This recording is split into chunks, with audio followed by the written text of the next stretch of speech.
আর মাঝখানের যে 10 দিন, এই 10 দিন ক্ষমা করে এটা নয়, পুরো রমাদানই ক্ষমা হয়। শেষের 10 দিন যে নাজাত দেন এটাও নয়। আবু হুরায়রা রাদিয়াল্লাহু আনহু বলছেন, রাসূল সাল্লাল্লাহু আলাইহি ওয়াসাল্লাম বলেছেন, ইযা কানা আউয়ালু লাইলাতি মিন শাহরি রমাদান, রমাদানের যখন প্রথম রাত্রিটাই চলে আসে, সুফিদাতিশ শায়াতিন ওয়া মারাদাতুল জিন্নে, আল্লাহ অবাধ্য জিনদেরকে আর শয়তানদেরকে বেঁধে ফেলেন, শৃঙ্খলাবদ্ধ করেন।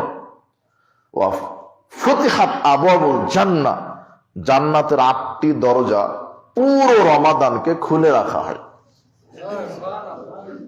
লাম ইউগলাক মিনহা বাব, পুরো রমাদান দরজা বন্ধ করা হয় না। ওয়া গুল্লিকাত আবওয়াবুন নার লাম ইফতাহ মিনহা বাব। রাসূল সাল্লাল্লাহু আলাইহি ওয়াসাল্লাম বলছেন, যখনই রমাদান আসে জান্নাতের সব দরজা খোলা হয়, বন্ধ করা হয় না।